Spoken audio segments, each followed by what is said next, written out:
김명시, 묻힐 뻔한 여성 항일독립 영웅, 이춘 지음, 산지는 9번째 101페이지.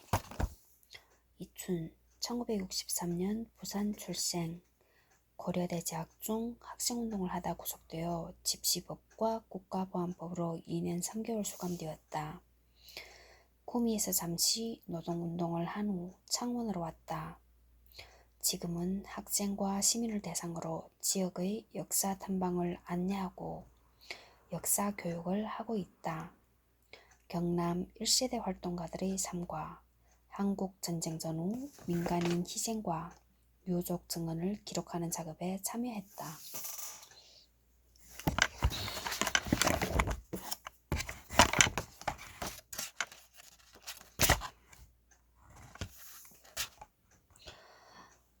참고문은 393페이지. 6월 20일 목요일. 안재성 명시 미디어 창비 2019 안재성 이관술 1902-1950 사회평론 2006 안재성 잃어버린 한국현대사 인문서원 2015 오기영 사슬이 풀린 뒤 모시는 사람들 2019 이정식 한흥구 역금 항전별곡 조선독립동맹 자료 1 그름 1986 임명태 한국에서의 학살 통일뉴스 2017 정병준 외 한국현대사 1 해방과 분단 그리고 전쟁 푸른 역사 2018 정문현 조선의 딸 총을 들다 인문서원 2016 정종현 특별한 형제들 휴머니스트 2021 101페이지. 용감한 3남매. 해방 후에 자신의 일제강점기 가족순환사를 기록한 오기영의 사슬이 풀린 뒤에는 김영선과의 일화가 자주 등장한다. 김영선은 글쓴이의 형 오기만의 동지였다. 오기만 28 101페이지. 28 오기만 1905년 1937년 황해도 배천 출신의 독립운동가이다. 1919년 만세 시위를 모의하다 발각되어 해주 감옥에서 옥고를 치렀다. 1928년 신간회 배천지회 결성, 1929년 구현흠, 조봉암, 김영선과 함께 유호 한인 독립운동자 동맹을 결성하는 등의 독립운동을 전개했다. 상해 한인청년동맹의 집행위원장으로 1934년 4월 상해 프랑스 조기에서 체포되어 징역 5년을 선고받고 혹독한 고문 후유증으로 사망하였다. 그들의 가족사가 비슷한 점이 많다 보니 김영선에게 깊이 감정이입해서 책을 서술했다. 김영선이 체포되기 전 오기영의 집에 자주 들러서 했다는 이야기 중 하나이다. 적의 세력은 우수하고 우리는 약하다. 그러나 적의 세력이 꺾일 날이 있을 것이다. 산에서 흐르는 조그만 샘물을 보면 그것이 하찮은 것 같지만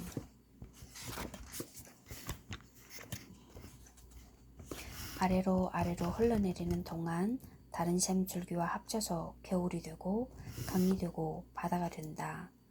샘줄기 쪽에는 낙엽 하나를 흘려버릴 힘이 없지만은 강이 되고 바다가 되면 기선도 군함도 띄울 수 있다.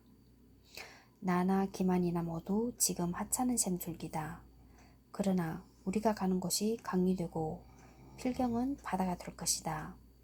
벌써 우리는 우리와 같은 많은 샘줄기를 만나서 뭉치고 그래서 자꾸 커다란 개울이 되어간다. 적이 우리를 찾아서 잡아가두고 죽이고 하지만 그것은 마치 샘줄기를 없애버리는 쓸데없는 노력인 것이다. 샘을 막으면 땅속으로라도 흐르고 수증기가 되어 하늘에 올라가도 그것은 또 비가 돼서 다시 내려오는 것이다. 아무리 적이 지독하더라도 우리에게서 모든 것을 빼앗아 가지도 빼앗아가도 우리 마음에서 혁명의식을 강탈할 수는 없는 것이다. 우리의 혁명의식이 뭉칠수록 커지고 적의 세력을 깨뜨리는 힘이 커질 것이다. 29. 102페이지 29 오기영 사슬이 풀린 뒤 1948 강이 바다를 포기하지 않듯이 순환과 굴곡의 역사에도 자유와 평등한 세상을 위한 꿈은 이어져 왔다. 김영선은 조만간 자신이 구속될 것을 예감하며 오기영에게 자신의 형제들 이야기도 했다고 한다. 우리가 오늘날까지 적과 싸우는 동안 희생이 많았다. 사실 우리의 혁명 전선은 많은 투자들이 피에 젖어 있다. 나나 기만이나 잡히는 날이 죽는 날인지도 모른다. 그러나 우리가 혁명의식을 포기할 수 없는 한 우리의 투쟁은 죽음을 각오하고 계속되는 것이다. 나도 기만이처럼 기영이 같은 남동생도 있고 여동생도 있는데 그 애들도 모두 혁명전선에 참가해 있다. 지금 동생들 어디 계시지요? 남동생은 부산 감옥에, 여동생은 신해주 감옥에 있어. 그래서 아마 나는 잡히면 서대문 감옥에 있게 될 것만 같다라고 하면서 재미있는 공상처럼 말했다. 재미있는 공상이란 말이 인상적이다. 김영선 같은 독립운동가들은 앞으로 닥칠 고난도 재미있는 공상을 하듯 담담하게 마주했다. 김영선이 체포된 후 얼마 되지 않아 1934년 4월 오기영의 형 오기만도 체포되어 징역 5년을 선고받았다. 서대문 형무소에서 옥고를 치르던 중 중병을 얻어 형 집행정지로 풀려났으나 바로 다음 해인 1937년 순국했다. 그의 알려진 유언은 이러하다. 일본 놈을 게다짝만 들려서 조선 땅 밖으로 내몰지 못하고 죽는 게 원통하다. 압박받는 민족의 해방을 못 보고 죽는 게 분하단 말이다. 사슬이 풀린 뒤 서문에는 해방되었으나 전날의 내 형을 내 매부를 쫓아야 하였고 내 아버지를 나를 내 아우를 내 조카를 매달고 치고 물먹이고 하던 그 사람들에게 여전히 그런 권리가 있는 세상이라는 탄식이 나온다. 해방의 불의한 세상을 바꾸지는 못했던 것이다. 102페이지 그림 사슬이 풀린 뒤 표지 104페이지 모리 히로시는 어디로 갔을까? 성광 30 104페이지 30 학적부를 볼 수 없어 모리 히로시 한자는 확인되지 않았다. 성광 그러나 성광을 음독하면 모리 히로시 신고 이게 고자인가? 광이 아니고 이거 혼독하면 모리 히로시라고 박영주 경남대 박물관 비상임연구원은 추정한다.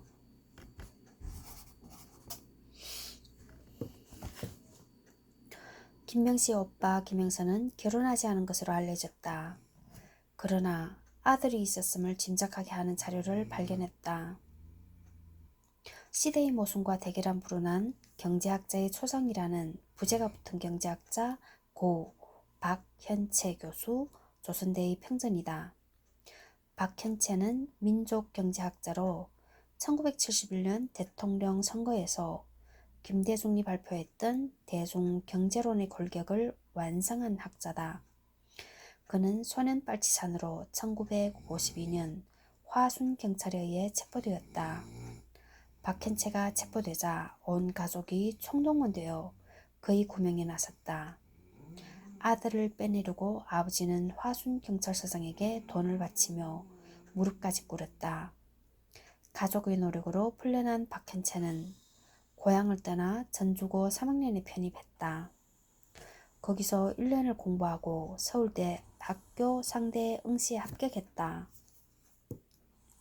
박현채는 재야 경제학자로 많은 저서를 남겼지만 정작 자신의 이야기는 쓰지 않았다. 그러다가 죽기 3년 전 출판사의 요청으로 회고록을 쓰기 시작했다.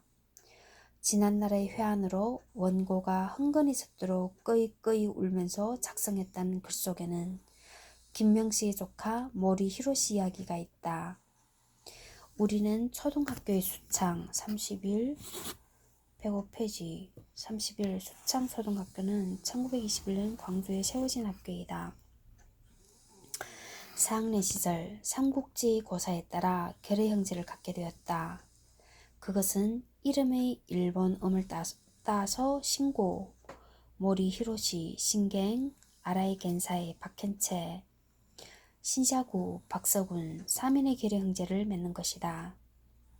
해방 후에 알게 됐지만 일본말 모리 히로시는 마산 항일공산주의자 김형선의 아들이었고 32 105페이지 32 원문에는 김형직이라 쓰여 있다. 모리 히로시가 김명식의 조카라는 서술에 비춰볼 때 김형직은 김형선의 이명으로 추정된다. 연안 독립동맹 김명식의 조카였다. 그는 1946 내지 47년경에 소식 없이 광주를 떠났다. 33 105페이지 33 김상웅 박현채 평전 한겨레 출판 2012 26 내지 27쪽. 박현채는 1934년생이다. 동년배인 모리 히로시는 김형선이 1933년 체포되기 전에 생긴 아들일 수 있다.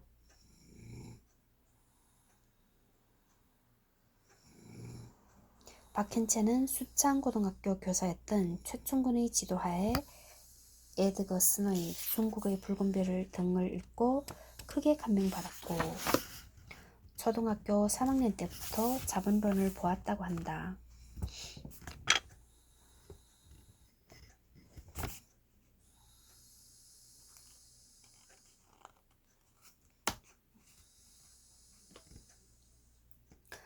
결의 형제를 맺은 김형선의 아들도 박현채 못지않게 똑똑하고 민족의식이 투철했다고 한다. 하지만 모리 히로시가 마산 출신 김형선의 아들이라면 어떻게 광주로 가게 되었는지 그리고 왜 떠났는지는 밝혀지지 않았다. 수창고등학교 학적부 어딘가에 모리 히로시와 관련된 정보가 남아있을 것이다. 학교 스케 부탁했으나 일본어로 기록된 개인정보 자료를 다 찾아보기는 어렵다고 연락받았다. 김명식 일가는 어머니부터 증손자 때까지 몇 대째 민족의 비극과 불행을 온몸으로 겪었다. 모리 히로시의 어머니는 남편 없이 아들을 낳고 키웠을 테고 해방 후에도 가족의 재회는 아주 짧았을 것이다. 그는 누구이며 대체 어디로 갔을까? 106페이지 김형윤과 마산 적색교원회. 마산의 용감한 삼남매가 독립운동에 헌신하던 1930년대 식민지 조선의 교육 환경은 무척 열악했다. 특히 일본의 만주 침공으로 대륙의 병참 기지가 된 조선에서는 취학 연령이 되어도 학교에 입학하는 아이들이 20%에 불과했고 그나마 가난해서 중간에 퇴학하는 일이 빈번했다. 이런 현실 때문에 야학운동에 전 계층이 지지를 보내고 동참했다.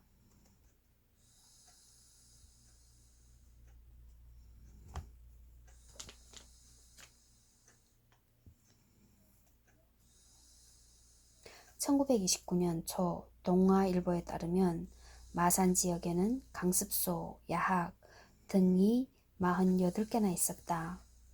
1926년 마산 노농동무회의 정기총회에서 주요 사업으로 노동야학 경영을 꼽을 정도로 마산 야학운동은 일제의 탄압에도 굴하지 않고 치열하게 전개되었다.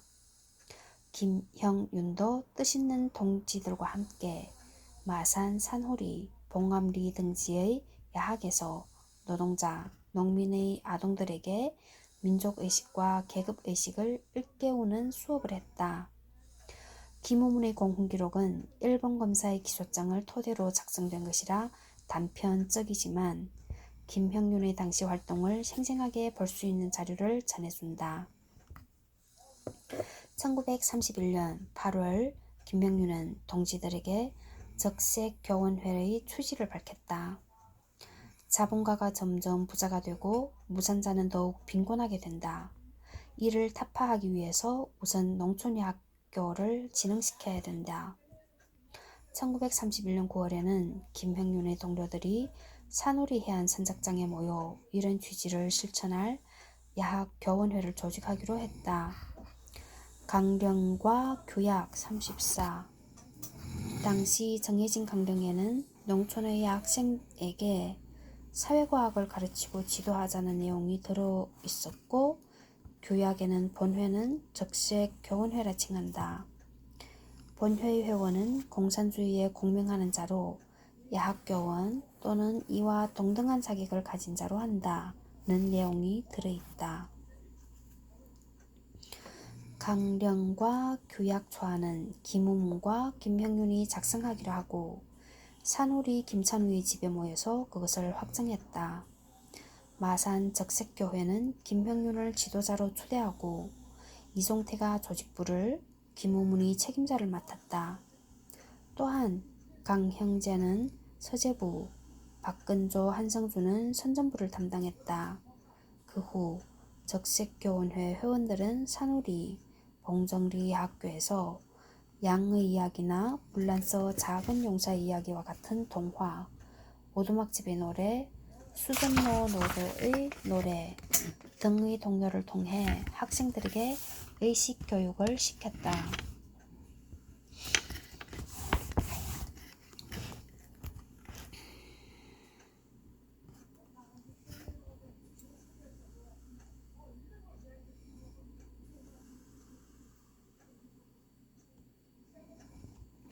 당시 창원군 예서면의 산우리야학에 다녔던 사람의 회고에 의하면 마산에는 16곳의 야학이 있었으며 야학에서는 민족 정신을 고취하고 노동자의 단결과 투쟁을 강조한 노래를 많이 불렀다고 한다. 그는 야학 교사들이 붙잡혀가던 날도 기억했다. 학교에서 노래를 부르던 어느 날 일본 순사가 3명의 교사를 마산경찰서로 끌고 갔다. 그러자 학생 30여 명이 마산경찰서로 몰려가 교사들의 석방을 요구하며 연좌 데모를 벌였고 순사들은 물을 끼얹으며 강제 해산시켰다. 35. 108페이지 35. 3.15 의거 기념사업회 요금 야학운동 3.15 의거사 3.15 의거 기념사업회 2004 134쪽 창원군 예서면 산우리에 있었던 산우리학에 다녔던 이의 회고이다.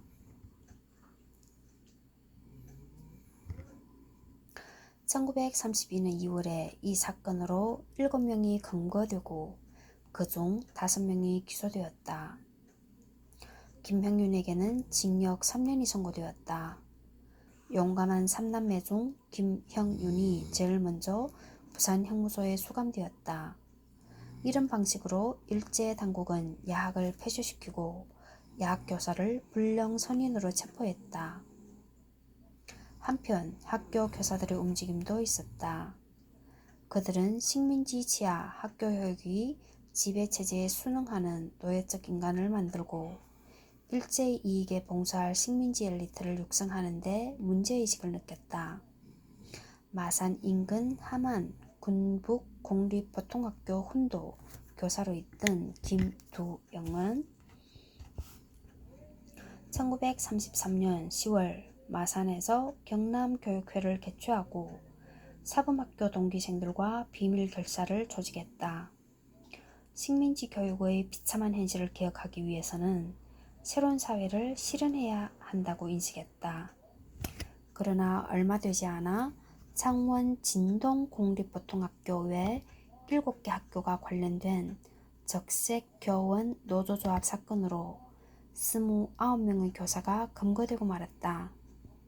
결국 조선 총독부는 1937년 10월 중일전쟁이 발발한 와중에 황국신민서사 황국천민시스 36 109페이지 36 황국신민은 일본 천황이 다스린 나라의 신하된 백성이란 뜻이다. 여기에는 피지배 민족을 2등 일본인 취급하는 민족 말살 정책이 담겨 있었다. 종일 전쟁을 일으켜놓고 동원할 인력이 부족해지자 한반도를 영구 합병하고 조선인을 황국신민으로 만들어 일본인과 똑같이 전쟁터로 내몰겠다는 의도였다. 학생들에게 신사참배를 강요하고 매일 아침 황국신민서사를 제창하게 했다. 1. 우리는 대일본 제국의 신민입니다. 2. 우리는 마음을 합하여 천황폐하에게 총애를 다합니다. 3. 우리는 인고 단련하여 훌륭하고 강한 국민이 되겠습니다.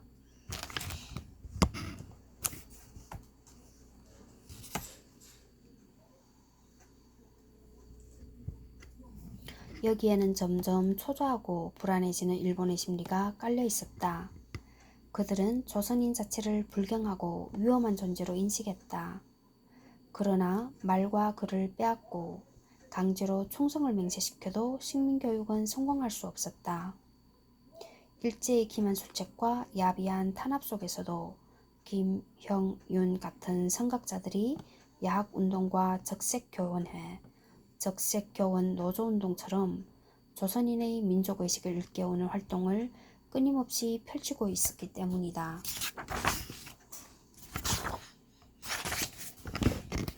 110페이지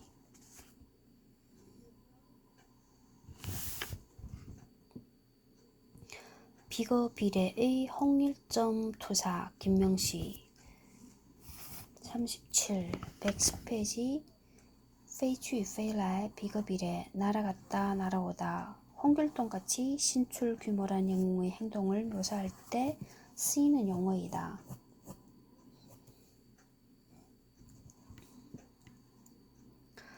김명시는 1932년 5월에 평안북도 경찰부에 체포되어 8월 27일 치안유지법 위반으로 신의주 지방법원 예심에 회부되었다. 38 110페이지 38 공산당 재건 사건 7명 예심 회부 홍일점의 김명시도 동아일보 1932년 8월 29일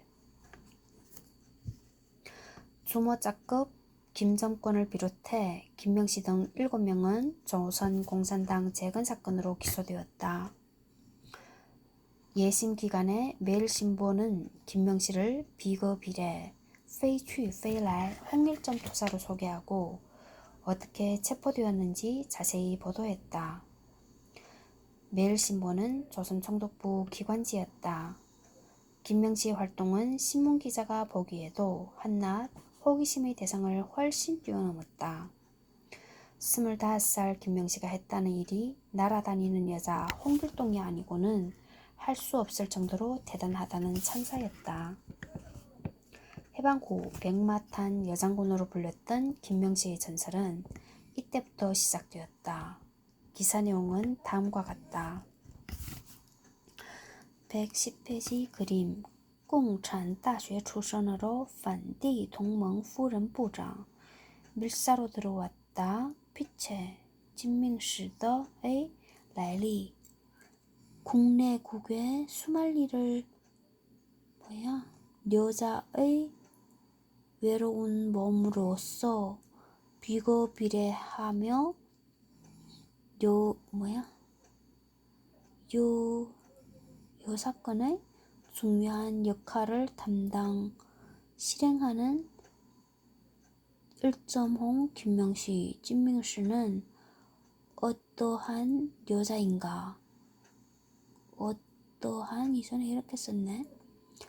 그를 안다는 것은 한낱 호거심의 자극이 된다는 어상으로 실로 조선공산당 재건의 과정을 말하는 역사,历史가 되는 듯한데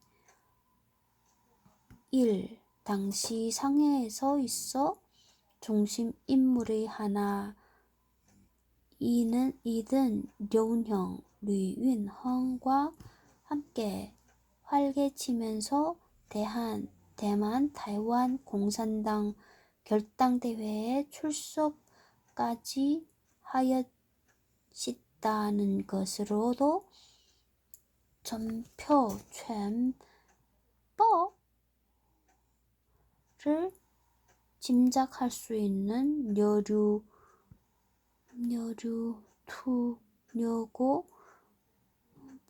출신으로 대종 14년 고려 청년회 꺼리青年会에 가입하여 마산 야채이카에서 제1보를 밟은 제1차 조선공산당 사건의 관계자로 동년 8월에는 단연 고국을 떠나 19세의 처녀의 몸으로 모스코의 공산대학에 들어가서 사회과학과 전술을 배워가지고 소와 2년 상해로 와서 중국 공산당 한인 지부에 가입하였는데 중앙부의 지령을 받고가 시옷 받침이네. 제만조선인 공산당을 함르고 지만주에 와서 활약하는 중 마침 광주 학생 광저우学生 사건의 자극으로 일본과 철저한 그만 진짜